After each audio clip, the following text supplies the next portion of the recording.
Hi everybody, welcome back to the Organic Perspective. Today we have Muziki Scales visiting us today. I'm honored to have him on my show. He's been an intricate part of my education and personal life as far as helping me to learn, get interested in history again. I was one of those people who, back in the day, I didn't like history, and until I met this man in college, he inspired me and made me want to learn more about who I am and where I came from. And I also have the pleasure to say he's also teaching my son now. So I got him 2 times. So welcome, Mr. Muziki Scales. Appreciate that. All Appreciate right. you having me on the Organic Perspective. Yes. I've been, wanting to get you on here so we can really talk. I know you have so many accomplishments and, accolades, everything. But I want to get more into the inspiration behind that and what came about in your experiences in your life that brought these accomplishments and things on. Just before you start, I'm sorry. I just want to say, going back into, your life in school or things like that, what experiences helped you to want to help others? Well, I think that when I think of the experiences that make me want to help others, I can't help but think of my parents. Mm-hmm. Both of them are Southerners that moved north, and my mother became a school teacher, my father a factory worker, but not just a factory worker, steel mill worker, leader in the church, and seeing their love for community, their love for upliftment. My mother used to drag me to see, as a child, I've seen Maya Angelou, James Baldwin, Gwendolyn Brooks, a lot of these leaders that she looked up to. So that sparked an interest in me, like, okay, these individuals are given to community. How might I take up that torch? So I felt like I was born into that river, and that river is filled with individuals that had visions from the civil rights struggle, trying to uplift our community. When I think about my childhood, I think about my grandmother, who, when we would visit her home, she would yell for us to come running in the front room and say, "Hey, there's a colored woman on The Price is Right." And we cheer for that woman to win for the rest of the show. And how was that connected to us? Yeah, she's one of us. So that idea of kind of group unity and trying to seek out that which is the best for us has been instilled in me from childhood. And I always envision myself taking the skills that I would garner, in terms of education and music, and, organize it and serve that back to the community. And you did a lot of organizational things, and as far as in the different schools you taught at, Clark, Morehouse, Georgia Perimeter, yes. Georgia State. What kind of feedback have you got from this next generation and the students trying to serve that inspiration that you felt? It's interesting because I feel like time shapes how that give back looks, so to speak. When I first entered the class, there were no pagers, no cell phones. And those things, while that's technology that's supposed to help us kind of communicate more effectively, they have also been a great distraction. Yeah. Folks listening to music on these devices or, chatting on social networks during class, it's a distraction. So I'm not saying all students are like that now, but that digital thing, while its presence could be have its usefulness and it's a utility, it's also something that could lead to our demise in terms of isolating ourselves from one another. So in terms of the feedback that I've received from students, at a couple of those schools, I've had students like kind of vote for me as faculty member of the year, teacher of the year. And then some students aren't as receptive. Like, why do we have to learn this information, this black stuff? They won't be black. They'll be black stuff or fight with you that they don't see their place in the African world. But then by the end of class, you'll see a shift taking place in terms of how people self-identify, their consciousness, and the torch that they want to take up in terms of uplifting the race, uplifting our communities, stopping the violence, making music that's uplifting. So, I mean, I feel like the impact has been long-standing. Some of those musicians that I've worked with in class work with Common Ground Collective today. Some of the, some of those students we still keep in touch. We have like online group, where Facebook chats and whatnot, where we'll post information related to consciousness. And then every now and then we'll get together too, because of course Facebook is not, it's a virtual reality. Yes, it is. Yes. And that's kind of the problem, the disconnect these days with people. So it's kind of hard for the younger generation to really understand the importance of cultural things. And I was one of those people because I grew up more so dealing with the human being aspect of it all. And then I started to realize, that sense of culture sometimes give you a groundedness that you don't have. And how do you bring people back, especially you mentioned the Common Ground Collective and your influence in music and Afrobeat. I discovered that sound listening to 91.9, and when I heard your music, you were selling CDs in the classroom. Don't tell nobody. No, after class. It was after class. But you mentioned your music and the band, and I was like, hey, let me, buy this. And I listened to your music. I was like, wow, this sounds like what I listened to on 91.9. And that really brought me into the Afrobeat movement, and that's inspired me. And I started to learn about Fela and, some of your other, influences. So how has that been an influence, being the history and the music connecting? I feel like they feed each other. In the classroom, I take what I know from music, even popular music, and I'll throw it at students, and they won't expect me to know it or to know the context. Yeah. or I'll take that which is our folklore and our culture, and then I'll put that and our history and put that in the music in terms of lyrical content, in terms of texture, delivery, mood. So in a way, I don't look at them as two separate worlds. I look at them as, the music is sort of a soundtrack to our movement. Right. And I feel like that music aids anyone teaching to tell the story. Anyone that's, anyone that is observant enough to look at what's happening in our community is not going to get in front of some young black people without knowing something about hip hop. Right. It's just gonna be right. I mean, if you look at message music, it's the same thing. Yeah. That back in the day, our means of expressing ourselves at every point in our history can be found in our music, and there are indicators there that speak to our struggle. And what I mean by indicators is not always fist in the air, fight the power, revolution, but indicators that speak to the mood, our moods, right? And how we escape or engage the oppressive conditions that we've been faced with. Like, there are so many songs in our experience about taking a train somewhere, like blues songs. It's because you don't want to be in this oppressive environment. It's like, I'm just going to go somewhere else. Go away. And sometimes that somewhere else is sort of almost like a mythical place. Like, swing low, sweet chariot, coming forth to carry me home. I'm sure earlier on, home was Africa. And then later, after, embracing Christian ideas, home would be heaven. And then home would be any place other than this cotton field. Right. So that same theme of a sort of exodus that Bob Marley sung about can be seen in Take Me to Another Place, Arrested Development, Sunrise with his orchestra. His band, he called it orchestra that would take us to this intergalactic Egypt.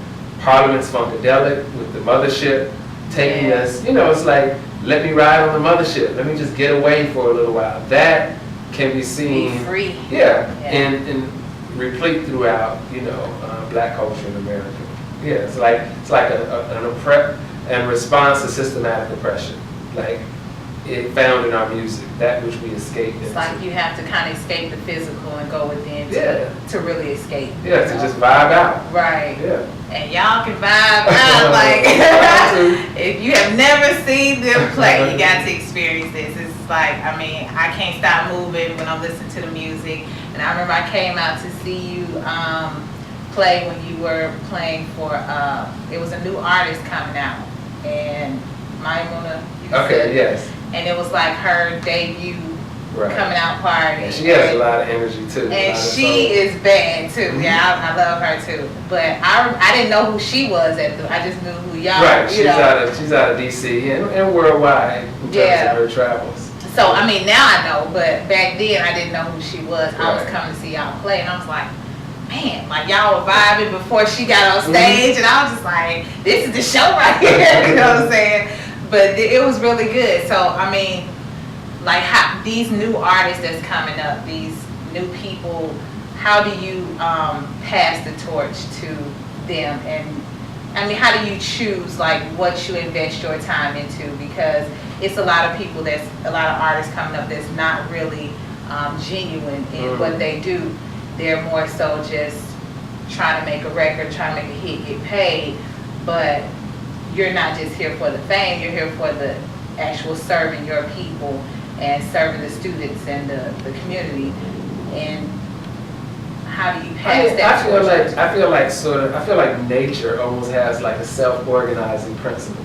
It's like you could almost walk into a space and say, these people are going to find themselves here, these people are going to find themselves there. That tradition of being an instrumentalist, playing an instrument, the tradition of being a vocalist, where you're like an artisan, like you work on your craft. They call, you know, in the jazz tradition, they have a jazz and blues tradition, there's a concept called shedding. Shedding for musicians is going back into the woodshed. Like, why bother your family in the house playing your instrument, like when you're making mistakes and trying to grow? And they like, yeah, like you're going to torture us. So you would go out into the woodshed and spend a considerable amount of time there, and so the term shedding was born. And you would show up to the bandstand or to the gig, and people would notice, like, whoa, he's gotten significantly better. And that polishing, that constant growing that we see, you could see individuals who have that level of commitment. When you think about Fela and Stevie Wonder and musicians of yesteryear, that Stevie Wonder, for his Songs in the Key of Life project that he's touring with now, he recorded between 600 and 1,000 songs and concepts for that one album. what? So we end up getting, you know, that which he chose out of That's this. the real meat of it. Yeah, that's the heart of it. So that being said, just imagine how much work went into that. Right. And then, interestingly, some artists today will say, I got a song to single out. You know, as if that's really hard work. But this man used to spend days upon days playing his music. And the same thing with Fela. His concert could go from 6 hours on the average. So Tony Allen, who was his drummer, would sit on the drums at midnight and not get off till 6:30 in the morning. And it'd just be a pool of sweat there. Yeah, so that level of dedication, yeah. that level of that long-winded music, you know, it takes a lot of work to commit to that, you know. And you see that in certain artists. Oh, I definitely see that. Interestingly, I see it in a lot of artists who aren't getting the notoriety. Right. You know. Yeah, that's the thing. I mean, there's an African proverb that says, you know, good things need no advertising. You know, you can see it. I mean, you can see it in young people. I have a drummer we're working with now. He's 15 years old. I His saw name it is on Justice. Facebook. Yeah, I And was like, Justice wow. will do some justice to some drums. He's serious. You know, I'm working on a solo project, and he's featured as a drummer on the project. But he's extremely talented. So when you see young people like that, you know that there's definitely, you know, vision to know that that music will continue to thrive. Okay. Yes. And you have a parade that you do, like every year. You just started, what, like a year or two ago? A couple of years ago. Yeah, so what brought about that envision? Because I know we do, well, it's a natural hair parade that's done in Texas. All right. And I love that ISIS does that, but what inspired you to do? So the Atlanta Beltline, like, is where I've had that particular function. The parade is called No Tables, No Chairs. And it means exactly what it says. No tables, sit your no ass chairs. down. Exactly. Don't sit down. And part of the inspiration from that came, I have a really close friend named Ntumwa Kemet. He lives down in Nassau, Bahamas. So the years that I would go down there and celebrate Junk Canoe, like right now it's Mardi Gras in New Orleans and Carnival in parts of the Caribbean and South America. So this big celebration is taking place. So, while down there for their Junk Canoe celebration, you're seeing 200 drummers come down the street playing drums that are made from the belly of washing machines or big barrels. Yeah. All of this bass. And, like the most vital aspect of this experience is that those people watching are participating just as much as the people in the parade. Right. And they feel the rhythm. Yeah, they feel the rhythm. It's like when you come to a party and you can't resist the music that you hear. And one common theme that you can find throughout the African world, no matter where we are, is that if there's no music at your function, it's just not worth going to. It's not even worth attending because it's like, okay. That's the heartbeat. Yeah, it's the heartbeat. So whether it's, Battle of the Bands here, whether it's Junk Canoe in the Bahamas, whether it's Carnival in Brazil, or New Orleans with Mardi Gras, or the second line parades, you're seeing this African concept of participate in the music. It's a sort of a ritual thing. So that is the theme of the parade, a parade in which people would participate in, that you can join in. So this year we had stilt dancers, we had African dance, we had capoeira. So it's very much a Pan-African concept parade that's inspired from several areas of the diaspora. And, our grandmothers and great-grandparents' church, where the old-time churches where you go for hours, tent revivals, where the energy just gets to a certain point. Because I'm actually one of those people who never grew up in the church because of my, so-called, free-spirited background. But there was always that it was something, because I went with my friends, I tried it, but it was always something that was kind of disconnected for me, but it was still always something that touched me. And like so you say go ahead. Like when you say about the music and the old soul feeling, and sure. That's why I feel that a lot of people are connected to the church because of that. It's something that is in your spirit, that feeds your spirit a little bit as far as the music. Sure, and the cadence in which the preacher delivers. There's also some challenges between that gritty aspect of that music and where we sit in history. So in like the late 1800s, Fisk, the Fisk Jubilee Singers, the choir, and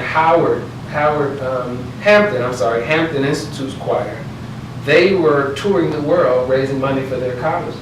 You go out and sing in these choirs that dressed up in formal attire and get donations, philanthropic help from people that, like these big name folks, so-called big name folks. So what they did in certain audiences didn't want to hear about this bluesy sounding music that would remind them of the pains of slavery. Right. So they went and hired conductors to take that element out of the music to make the music more palatable for their white audiences. So you have some churches that'll sing in this opera style, approach. Right. And they've taken that grit, that funk, that blues element out. So that old school church thumping on the wooden floor and that kind of thing we saw in Color Purple, that's that energy that I'm talking about. Because even early on, that church music was called the Holy Blues, that you had a guitar player, too. In the church. Yeah, in the church. Right. So this idea of sacred and secular, it's a thin line between that. Some folks really are caught up with I don't listen to it's the same chords. You play Friday, the same chords you play Friday and Saturday night, same musicians. Same one they played on Sunday. Is playing on Sunday. But I think that has a lot of us caught up. But if you look at our experience, there's a very thin line between the two. So the spirit of it is something African people, black people brought to that music, that our music does not mirror completely like white slave owners. That the black experience in America, you see the blue notes created out of black people intentionally shifting the major scale into a pentatonic scale, more in line with what our ears were attuned to in Africa. So is that by you knowing certain things that triggers us? Yes. that's what you use for. Oh, most definitely. Yeah. Like most definitely. And Fela, it's not a one-sided borrowing from Africa. Like it's one family, but Fela was very intentional in doing the same thing. That here is a Yoruba man who popularized the music that has heavy African American influence, heavy influence from Black diaspora. James Brown, you know, would figure in very strong. Even his drummer would call his group the Afro Messengers in sort of paying homage to the Jazz Messengers, Black musicians from here in North America. So you're seeing like all this kind of cultural exchange, but not just with Fela. When you look at popular music throughout Africa for the last 150 to 200 years, South Africa had big band jazz in the 19 teens and 20s, mirroring, you know, Duke Ellington. And being that you are a jazz artist as well, how do you feel? Because I feel like since a lot of times Black culture, Black people, we have these inspirational, you know, we create things throughout history, we do a lot, and then we lose that part of our history due to, I guess, not investing in it, Sure. so to speak. And a lot of times it gets taken over by another culture or white culture. But I mean, it happens every 2 or 3 years. Like there's a song, this Uptown Funk song. You know, we've been doing that. Right. We've long been doing that, and I mean been doing it from Kool and the Gang, Earth, Wind and Fire, and have not stopped doing that. That song is getting millions of hits. Everybody's using it. It's a sound that definitely comes from our quarters, and it's like people know how to take that and make it into this commercial thing and serve it back to us and be like, oh, this is something new. Uptown Funk You Up, say Uptown Funk You Up. It's the same cadence as oops, up, side your head, say oops, up, side. The same cadence. And sometimes I have a hard time, you know, I'll go through my Facebook. Accepting it. Yes, oh, this is us recycled. And it happens. Right. It happened with Vanilla Ice. It happened with Elvis Presley. It has happened. It's happened with Iggy Azalea now. It's like that train will never be late, you know. And I've had the chance to interview some elderly Black folks down in Mississippi, you know, in Tennessee that talk about that, like, you know, that we know the people who Elvis took these songs from, or they would be invited to play at parties. Talk to a group of Black musicians in the area of Bill Street, and they talk about having been invited to a party where the people that they were playing for, they were playing for some whites. And the whites encircled them around a curtain. They were like, well, what's going on? And their music was filling the air, but they couldn't enjoy the party atmosphere that was going on outside. So your music is welcome, but don't participate in what's happening outside of that curtain. So many different stories like that, you know, and it's painful, but I try to remember those people in my music when I'm writing. So you're right, like it's like certain sounds and textures, and I think, you know, it's nice to be able to make music that young people to older people could identify with. And Afrobeat is a nice medium to work within, sort of as a sonic delivery. It speaks to our experience here. And like I talked about Fela using, he's a Yoruba man. In Yoruba culture, there's the talking drum. The boom, boom, boom has a bouncy kind of. He replaced the talking drum with the saxophones. And sometimes those saxophones. That band sound. Yeah, that sound. Yeah. Sometimes those saxophones are playing coded sounds like proverbs. Oh. Okay. You know, that are based on a certain tonality. So you know the difference between, as a young woman or when you were a little girl, when your mother said your name, depending on how she said it, determines, right? Well, you know what's going after you that. got 10 seconds, 5 seconds, or you need to be there immediately. Right. So tonality means a lot in African language. Like how something is said matters. You know, that's syllable, tonality, you know. So he's able to use that to talk about proverbs. He has, you know, he uses awesome creativity, and some of which he harvests from the people. He used the concept of yellow fever to talk about bleaching cream, right? Oh yes. So these people bleaching their skins, instead of just saying you bleach, they got the reggae song, "Them I bleach." Right. He calls it yellow fever. Like, you are so caught up in wanting this thing, you must have a disease. Right. Yeah. Yeah, that's sad. Very creative writing, though.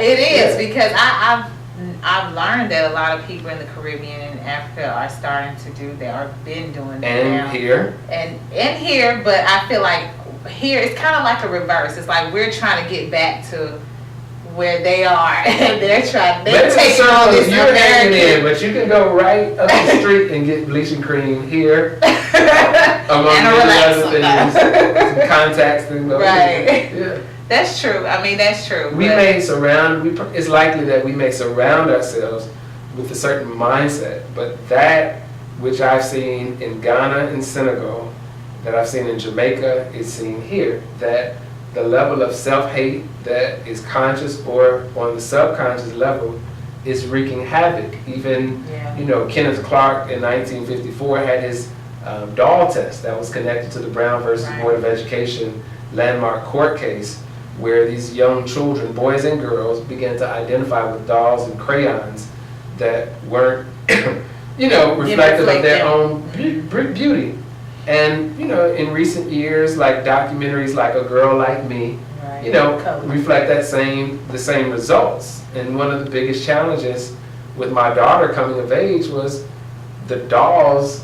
You couldn't identify a doll to give I couldn't identify a healthy doll for my child. She had Dora, And even with the boys, And then the like Bratz. my Bratz son, wasn't- he's an artist and he likes to draw, but he used to draw me. He's just now, because I switched schools. But he used to draw me with long straight hair, and I was like, I had locks then, but it wasn't straight. He wasn't trying to draw locks. He was drawing long straight hair with the princess dress. Mhm. And I was like, I don't have hair like that, baby. What are you seeing? And now he started drawing me like recently with an afro, or Nice. draw me as he sees me instead of what he feels like the perfect princess person Sure. is supposed to look like. And Yeah. I mean, it's important for us to see the beauty in ourselves first. It's not about name calling or going out in the world. Where does that get us? It's like, see the beauty in yourself first, and then begin to look at humanity. We've been taught to find beauty outside of ourselves first. That, when someone says you have big lips, that's relative. Whose lips are you comparing mine to? My lips look like my mother's lips and my Right. father's lips. Or you got a big nose. No, this is just the nose. That's true. It's the perception. What are you normalizing in terms of your aesthetic? Like, when we have 50 pounds here, if you work out lifting 300 pounds every day, that 50 pounds will be light. If you, don't work out ever, it's going to be heavy. But at the end of the day, it's 50 pounds. Right. So at the end of the day, this whole, you're dark skin. Well, if everyone in my group was like this, I mean, do we really think 5,000 years ago in the depths of the Congo, somebody would sit around like, dark skin. your lips are big, or you have this dark skin and nappy or kinky hair. Those are terms that have come about because we're juxtaposing our concepts of beauty to something else. Yeah. Like judging how our physiological makeup to what someone else has normalized as, this is beautiful, this is what it means to speak properly, this is how you should dress, on and so forth. So how do you address that in your classroom with the kids and the discipline? Because I'm sure it's, we used to be on the bus joning each other, that happens. And I feel like that's a part of growing up, talking crap, Sure. getting that thick skin or whatever. But how do you combat that in the classroom when you hear these derogatory marks? I really feel like it's sort of a virus that we're dealing with. Interestingly, that if we think about the Middle Passage, we think about slavery, we think about post-slavery and the period of lynchings and Jim Crow, legal segregation, and all of the terror that we have experienced. At no point in that collective experience did we get to say, who were we before this process started? Who have we become? How do we get back to our right minds? How do we get back to balance? What is the right mind? So Professor John Henry Clark said that one generation should have to sacrifice and wear dungarees or jeans so that the next group could wear tuxedos, meaning that, you could only hang the bag as high as your arm could reach. So if it's not within your knowledge, how are you going to impart it to a child or to an adult? So it's just, I think it's a really serious task of just working on ourselves to try to find that balance within ourselves to impart it to, to young people, and that concept of each one teach one, and for us to hold each other accountable for, for our actions. I mean, this concept of morality and balance, it's a very ancient concept in Africa, ma'at, beautifully depicted as a goddess principle. Truth, justice, balance, reciprocity, harmony, all that particular principle can still be a guiding force in our educational centers, in how we engage in relationships and community build. But I think it's just a matter of patience. And once young people hear something over and over and over and over, they'll get it, and they'll make it, their own. They'll make it their own. They'll embrace it because it's more about, instead of curriculum and curriculum development, it's more about social practice. How can we make these things social practice? Yeah, because each generation is different. They all have their own different problems, set of situations they have to deal with. So it's like you can still take these traditions and make them your own today, and how your life is. Because back in the day, the problems were different than they are now. That don't make them worse or better. It's just that we have a different world that we're living in. Right. And some of the old school stuff is relevant. Like the last poets used the phrase, define your mind in the context of space and time. It's like, so what is it that we need now? That some things we will never not need, like family and community and resources, in order to ensure our survival and ensure that we thrive. So I mean, I think that this. But speaking on family. Sure. Because that's one of the big changes of today. It's whole families like it used to be. It's a lot of blended families or single parent families.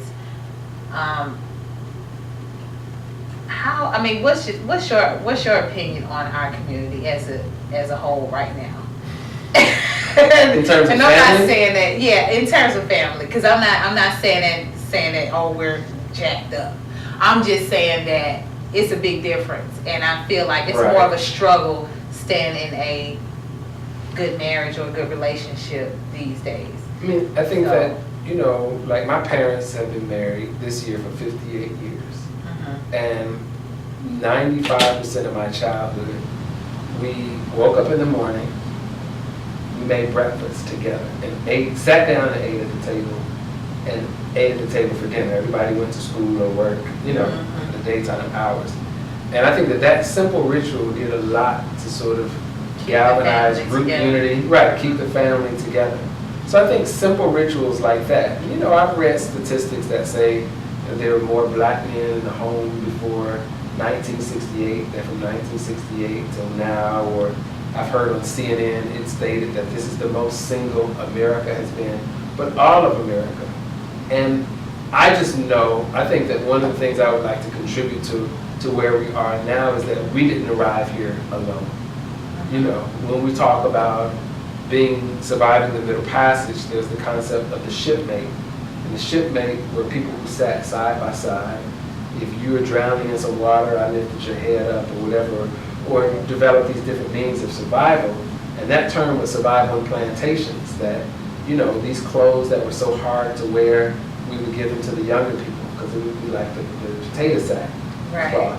Give them to the young people so their skin would, we give the broken in one to the young people, or just that concept of group survival that you see in films like Sankofa, right? That energy is something that's still needed today. That I think that it's sort of gotten into this, well, I have mine together, when are you going to get yours? That I can't tell you the amount of times that the neighbor in my childhood would come, like, tell your mama I need a cup of sugar. And I'm taking a cup of sugar over there. But my mother going over there like, oh, can you send me 2 sticks of butter? I'll give them back to you, by the weekend or whatever. So that intimate, or if I got in trouble coming home from school, that spirit of community engagement and community accountability is something that I still think is very useful today. Right. Because it is missing. I do think a lot of people. The first thing a young person to say if you address them when they're doing something wrong is, you ain't my mama, or you ain't my dad. Yeah, it's like. It's the exact opposite of a responsible adult. Yeah, should be able to address to discipline you without having to be worried about your mama snapping on you. Yeah, so, and a lot of times, so, I mean, because it's like the male and the female in communities, it's always that opposite. So, because the women are raising the men, you know, like, it's not a blaming thing, but where do you see where it's kind of falling off? Is it because the men are not there to help raise, you know, or is it because these women are kind of raising the kids in a... I mean, I feel like all are responsible. You know, right. I definitely wouldn't point the finger to one group or the other, but I feel like we need to start just seeing heaven in each other's eyes and, and do the work. That, I mean, at the end of even if we don't, still do right. the work. At the end of the day, yeah. If you blame somebody, where's that going to get you? Right. You know, like, you know. So how can we hold each other accountable? How can we do, you know, group work? How can we contribute to each other's vision? And I think because that's how we arrived here. And what I mean arrived here is like we didn't arrive here being individuals. Like, group survival was of the utmost importance. And I'm not suggesting that it was always this idealistic group thing, but I think that, you know, one of the things that I remember from teaching at Morris Brown College is that to stand in front of students and to deliver a lot of information is powerful. But when that one student in the class gets a spark underneath them, and they get very, very passionate about creating this transformation within themselves, that energy moves throughout the class very rapidly. Yeah. Because they're like, wow, this person is... He's excited. Yeah. She's reading this book, and he's excited and went to this study group. Then they'll start asking more questions.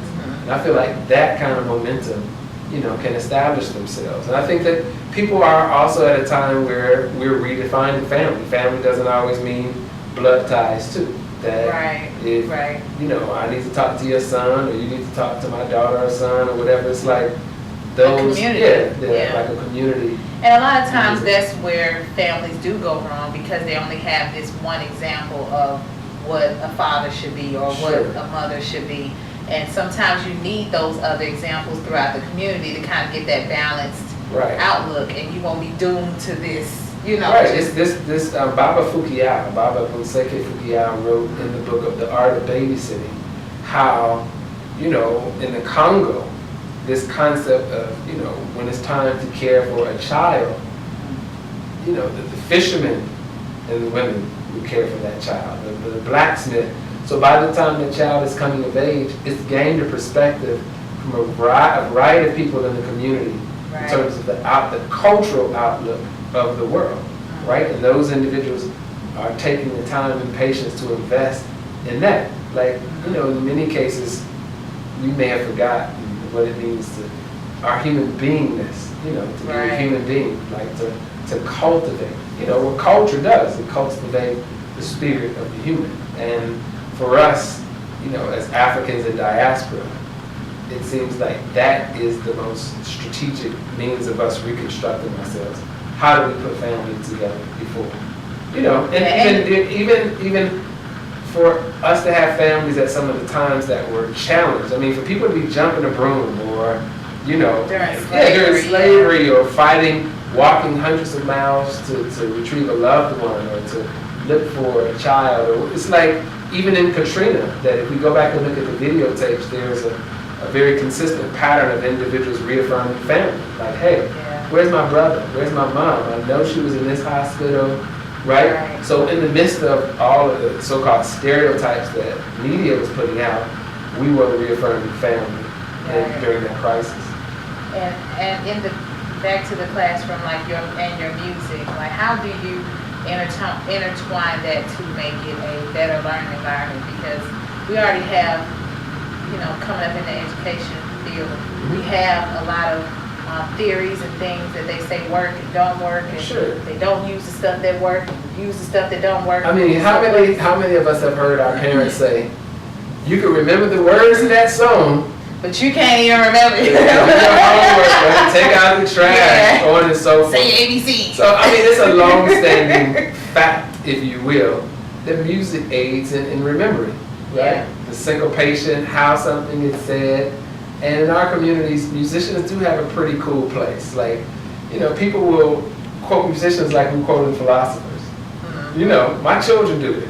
Yeah. Drake said this or whatever. It's Yeah. like, as if, you know, that person That is word is Dr. bond. King. Yeah, word is bond. So with how something is said, and then proverbs, those things have always, those expressions have always found their place in our community. When my dad used to spank me, he'd be like, you don't think fat meat is greasy?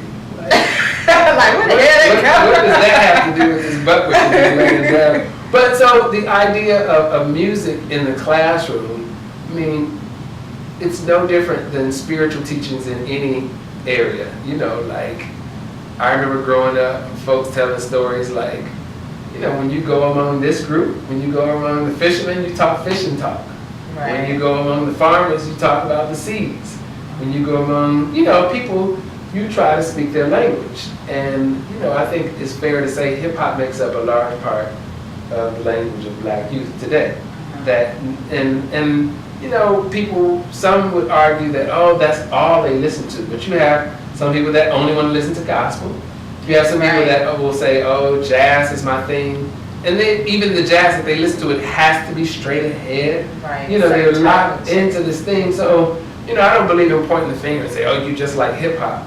Because hip hop too is sort of a blending between influences in our culture that come from a backbeat that can partially be traced to, you know, kind of military 4/4 patterns that black militiamen would engage in. You know, New Orleans There was sound. actually a company that started to take some of the popular hip hop songs that come on the radio that really didn't have a deep message to them and turn them into educational songs to Mhm. learn science or math or whatever, and they actually got shut down because of the copyrights with Yes. the music. So when you I have think big my students business, at some of our schools are like, some of these schools have come up with their own rhymes. Like, right? as my brother Kokai came up with the 13 Colony song to help children learn the 13 colonies. And that's what I was going to Yeah. say, just you being a composer of music, is that something that you think you'd be interested as far as like making a, you know, educational? It's so interesting. Yes, and the very first recording I did in Atlanta was done through Dr. Falami Prescott. Falami Prescott is an educator. She's a leader in our community. She was one of the first people to really invite me to her space to celebrate Kwanzaa. She's done a lot of significant work with Jawanza Kanjufu. So she's very much still active in the Atlanta community. So, you know, there's a project we worked on called Praise Songs, or Praise Songs and Everyday Songs, that feature some Kwanzaa songs, songs about African-centered learning and education. So yes, we've done that. And then even some of the songs today, some of the songs I've written have also gone on to teach. There's a song I did for Professor John Henry Clark that, you know, that people sing in honor of him. So there's the educational component, and then there are the other songs that, you know, Just fun. yeah, just kind of cool when they play in the classroom too. Sankofa People, you know, yeah, that's Sankofa the jam. People featuring And, Julie Dexter, Spirit Dancer. Yeah, you know, that's the spirit dancer. Yes, Get Our House in Order featuring my brother Dashiell. So I mean, and we have some new music. We've been able to collaborate with Lake Nubian, Roy Ayers, Vince, you know, a lot of the cool artists. And speaking of Dashiell, Yes. I saw him at the Funk Jazz Fest when they did the band piece. Right. And I was like really like impressed with Oh, he that. has so much energy. He's like, Yes. you know, a great front man and awesome trumpeter. So yeah, we've been working together for a long time. He Yeah, definitely I see that. is a skilled player. And he was also one of your students. He wasn't one of my students, Okay. but years ago, the first Common Ground album was called Remembrance Has Not Left Us. And We recorded all of the vocals in the bathroom. And I think Dash might have been like 17 or 18 years old. Yeah, it was a long time ago. And I was working with Ralph Ball and Juan Fannin. And you know, we were programming drums. I'm sort of a purist now and using only live drums. But programming drums, and it was just a great experience. And Dash came in and played trumpet on a song called, let me see, Rainy Season.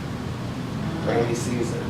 Sauda Jackson was singing the lead on that. I have to look that up. Yes. Okay. So, I mean, all of that's on iTunes, but we've not played those songs in years. So Sauda Jackson and Carla Gomez, they were doing vocals. Yes, Okay. back then. So y'all been hanging all this time? Yes, we've been hanging all this time.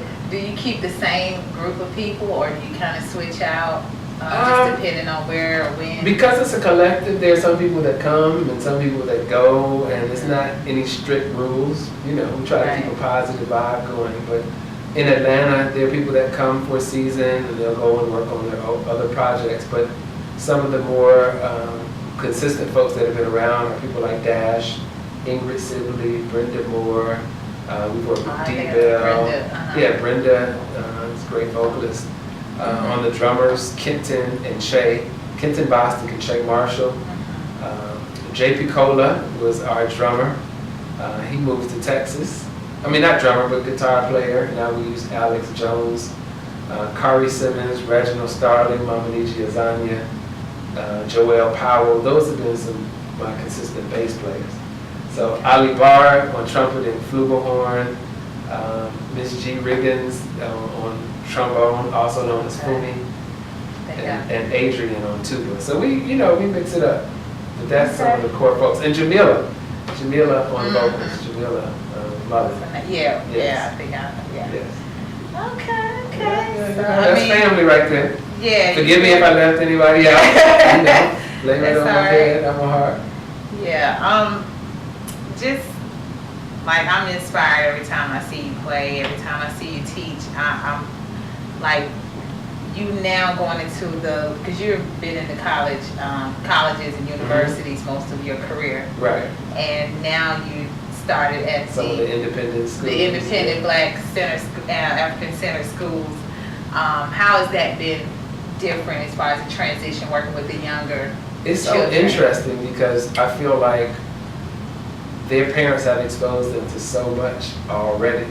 Like if I introduce certain concepts like candomblé and santeria or Haitian Vodun or like practices out of West Africa that are connected to spirit, I sometimes worry about the backlash of being in the Bible Belt with these adults. And it's the young people that get it, like, yes, and that's the such and such. I mean, they're already able to make certain connections, whether that's with music, whether that's with culture and language, and some of them are speaking, some African language, some African languages. So it's been nice, and it's also been sometimes a challenge to try to take these very broad concepts and teach them to young people, but they're very, very receptive. Last week we had a great experience learning about the Moors during the Tudor period, and I tried to prep them. We had guests, visitors that were coming in to share information on the Moors,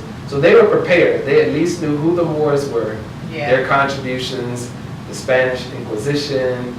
They were able to talk about certain key facts. I think that actually helps when you're learning about other parts of the world during certain periods when you know what influence that African culture, that Black culture had. We have been taught that we had no place, no rightful place in human history, that we were not citizens of the world. And we've been revising at that ever since that lie had been told. David Walker, in his appeal in 1829, writes that this is David Walker's appeal to the colored citizens of the world. Right? He put that, meaning that he's not just thinking about the people in his backyard. He's specifically talking about Black people all over the world, a Pan-Africanist vision. So, it matters for us to see people on other parts of the world. When we look at Nile Valley civilizations, books and movies that we've had since our childhood, just erase that narrative and retell the story largely due to that being the age of imperialism when Right. Egyptology was being established. There have been sort of a glossing over of the African empires, of the Shona Empire in Zimbabwe, and the Masi, Ghana, Mali, Songhai, all of those, contributions the Moors made in Spain. Those Moors are now being referred to as just simply Muslim, right? So the whole blackamoor and And Moors this whole as Moorish blacks. movement over here has been kind of watered down as far as what's going on in the court systems and all of that, it's Yeah, people identify with that term in different ways, I've noticed. But in terms of the Moors that we were talking about in Spain and parts of Portugal, and even having influence as far as England, between the 8th century and the 15th century, is what our focus was. Yeah. so now that I would say I kind of went blank, I'm sorry. Now we were basically looking at, like, in terms of like young people, how they identify with black people all over the world, like the importance of them seeing that, because some of these young people might have this mentality that this is just what I see every day is what it is, that history allows for human possibility. When we see these people were able to build pyramids, we're not just saying that just because we're proud we were there. We're like, yo, you can do math. right, Like, this is hey, a part of they human were possibility. eons. Broaden your mindset in terms of what human possibility means for you. That if you're only used to seeing us on the nightly news in handcuffs, right? So it's a conditioned response that you see in psychology. Like, in psychology they say when Pavlov would ring the bell and feed the dogs, ring the bell, feed the dogs over and over and over, your mind begins to draw an association between the bell and the food. So for us, if we've only seen us, being portrayed as many Hollywood movies portray us, Yeah. then we'll limit ourselves to that. And the implications with reality TV take that even significantly lower in terms of our vision. And I think that has a lot to do with the way a lot of young black men carry themselves. It's like they have this fear, this inner fear of not succeeding.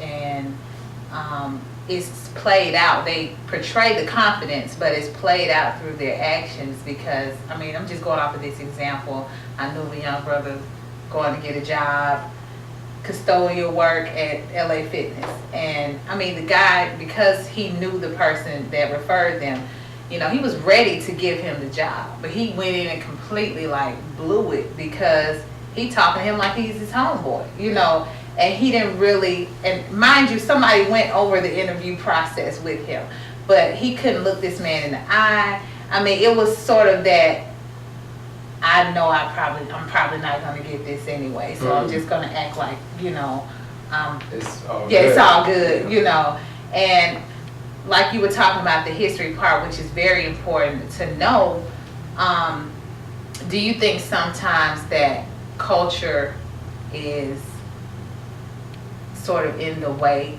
of some people get so caught up in the culture and what's expected of you in the culture that they lose themselves, so to speak? So you mean how do we engage in Western society and still identify as African, kind of? Yeah, something kind like of, that? sort of like that. Yeah, where you can still appreciate that African history, but you don't get caught up in it to where it's like this righteous attitude of, I'm, this. And Right. I think that the whole righteous attitude thing can definitely be found from those of us that are very, very passionate about this and say that we practice. There's a tendency to say, well, I practice African culture, you're still practicing that other stuff over there, Western culture. And I think that we have to do strategic borrowing for what is applicable to our conditions. That we're not saying every single thing that was done on the continent of Africa or since we've been here is healthy, but how can we use those tools that do work? That do work, or that we were using while we were at a healthier mind state, while things were balanced outside of the realm of oppression and strategically use that, in our world, and I think that there's great utility in that, but sometimes it is a very self-righteous thing, or the system's keeping me down, on and so forth. Like, all of us are plugged into this matrix, so to speak. At what level are we plugged in? And at what level are we willing to try to be aware? Yeah, to be aware of that and move toward self-empowerment, in terms of maintaining our own institutions. And those things don't happen overnight. So those are signs that this is an intergenerational effort, that maybe I could get it here, and my son will be able to take it there, and my daughter will be able to take it there, to instill within them this vision that this is an intergenerational plight that we're engaged in.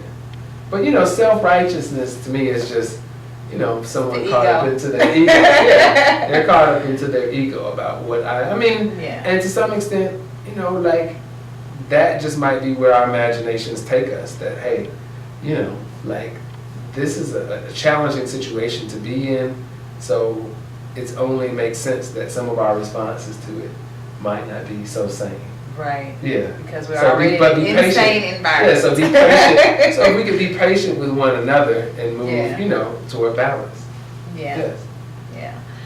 So, I'm going to ask you one more question and then I'm going to let you go. So keep me here all day. Let's go.